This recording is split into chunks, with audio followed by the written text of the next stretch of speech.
So yan mga idol, hello Santa Rosa. Salamat sa Diyos sa isa na naman pagkakataon. At ito na naman po tayo, day off natin, kaya may time tayong mag vlog ngayong araw na to.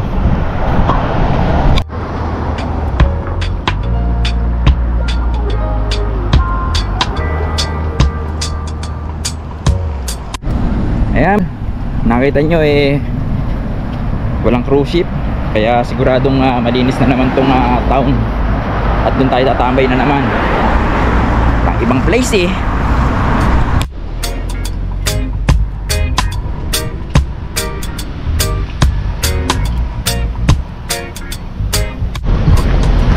Mga idol, pakikita ko lang sa inyo yung tarpon fish na nandito lang sa baybay dagat. Yan yung mga idol.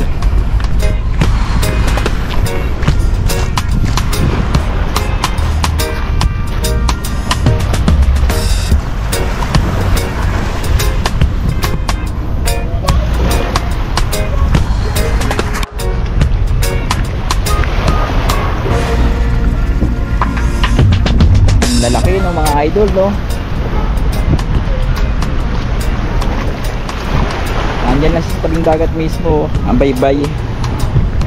Eto ko, ayan lang sila.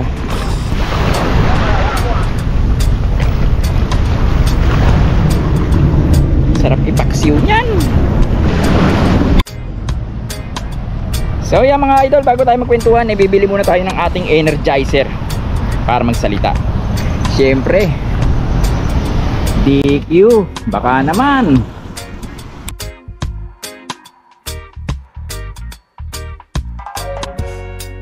DQ.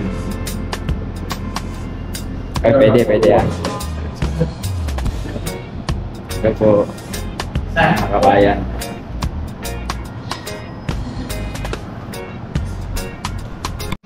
Malakas natin to, DQ.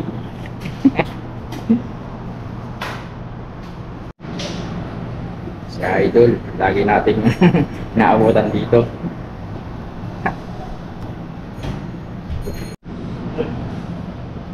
Okay, thank you idol. Thank you idol. Ingat. So yan mga idol, hawak na natin yung pampalakas natin, DQ. Strawberry shake muna tayo ngayon.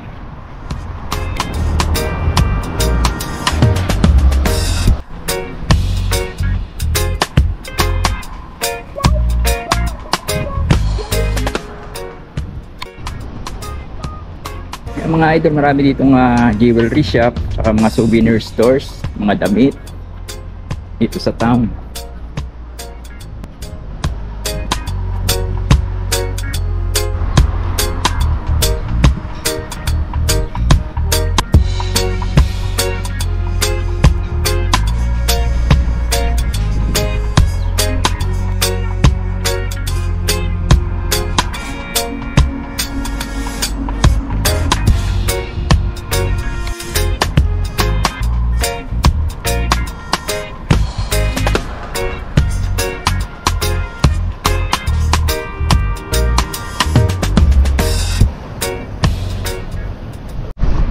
Parang dito ko gustong tumambay sa pinakamaliit na park sa buong mundo.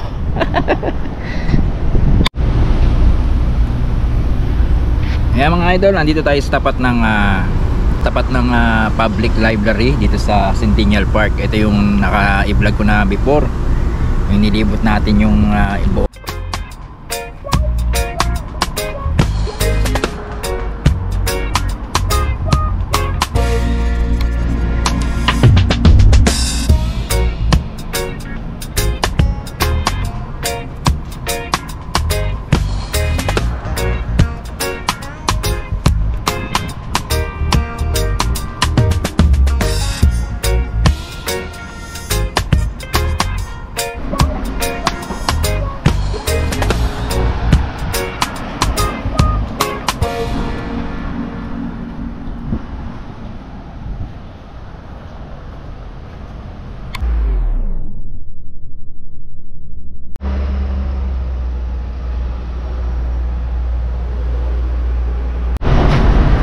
idol, nakakaroon tayo ng nakausap doon. Kabayan nating medyo nagkaroon din ng problema sa trabaho. At yun nga po, meron ako sa kanyang nirekomenda dahil siya po isang driver. Yan, ito na siguro yung tamang spot para magkwentuhan tayo ngayon mga idol. At binabalita ko nga po para sa inyo, ngayon po ay aking ika-isang taon dito sa isla. Salamat sa Diyos dahil marami mang nagdaan na pagsubok at eto pa rin tayo. Sabi nga sa nasusulat, ang bagay ay nagkakalakip sa ikabubuti ng mga nagsisiibig sa kanya. Kaya salamat sa Diyos, bagamat muntik-muntikan na, ilang beses na akong nasabihan ng immigration officer na last ko na yon na extension. Bali 2 beses po akong nawala ng trabaho dito.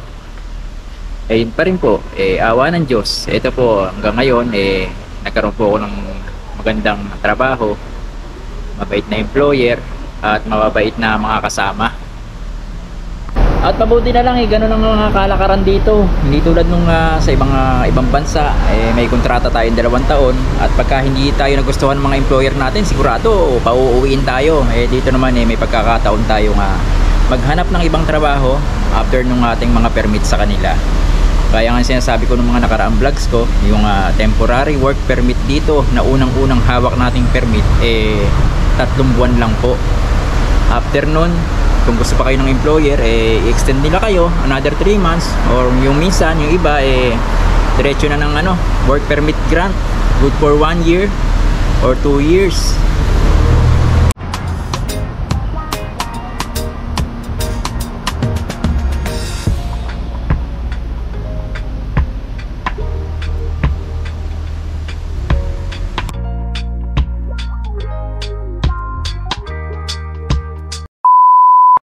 Siguro kailangan natin umuwi at baka tayo abutan ng malakas na ulan. Tara na. Back from the start, nakaloop pala yung video ko. Ay naku, daldal ako ng daldal, nakaloop pala Dito na siguro tayo kapatilaan ng ulan. So yung mga idol, balik tayo dun sa sinasabi kong consultant company. Sabi ko na to kanina, uulitin ko na naman So yun, kailangan po nila ngayon ng HVAC technician at yung mga DH at danis natin, maghanda na rin po kayo dahil inihahanda rin po ng may-ari ni Tita Tere yung para sa inyo. At yung binabanggit ko nga po sa inyo na consultant company ito, follow nyo po sa Facebook mga idol para updated din kayo sa mga kailangan nilang skill o pangangailangan ng trabaho. Ayan po, AU Pair Cayman sa Facebook, add nyo po sila, follow nyo po para updated kayo. So yun mga idol, gaya nga sinasabi ko, meron din naman mga existing na recruitment agency na dito sa isla. Pero hindi ko alam yung mga legalities sila, bagamat nakikita ko na nakapagpapunta naman po sila dito ng mga kapwa nating Pinoy. Pero po itong AU Pair, nakita ko po talaga yung mga document nila na legal, legit po itong AU Pair, kaya apply na.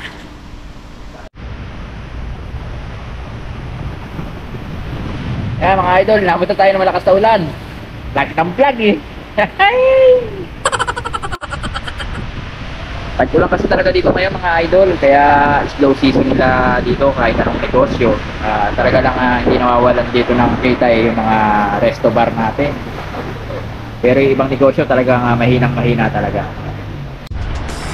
Marami kong gusto sabihin kanina pero nakalimutan ko. Tumatak lang ang ulan Natangay na yata ng ulan yung mga gusto kong sabihin. Ngayon shoutout muna tayo sa ilan nating mga kaibigan. Yan si Idol Rogen TV dyan sa Dubai. Halos parehas kami ng content na nagbibigay ng mga info kung paano makarating dun sa mga kinalalagyan naming bansa. Pagpatuloy lang natin to idol. Isang malupit na para sa'yo. So yung mga idol, kinakita nyo lakas ng ulan at malakas din ang hangin, pero susubukan natin maligo sa ulan dito sa Cayman Island. Let's go!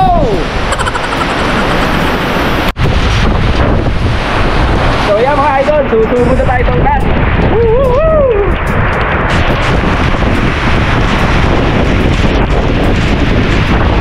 Uy, huwag lang may kidlat. Uy, pas muna tayo, may kidlat. Uy, tingin plastic.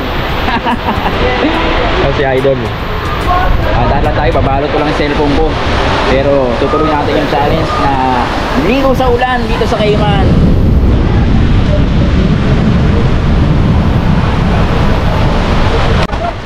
Dakas. So, nag-vlog tayo eh. Kaya lang, inabot tayo ng ulan eh. Babalot ko lang yung cellphone ko. Inabot ko ito. Mga ito, nakikita tayo yung plastic. Babalot ko yung cellphone ko. Idol Jovel.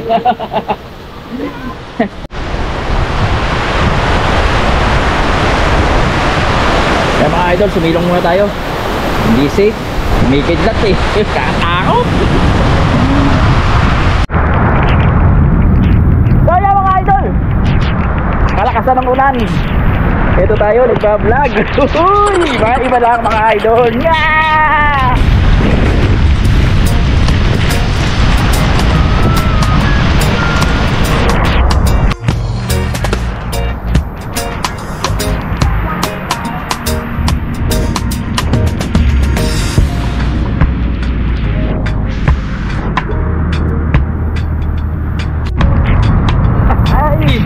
Vlog pa more.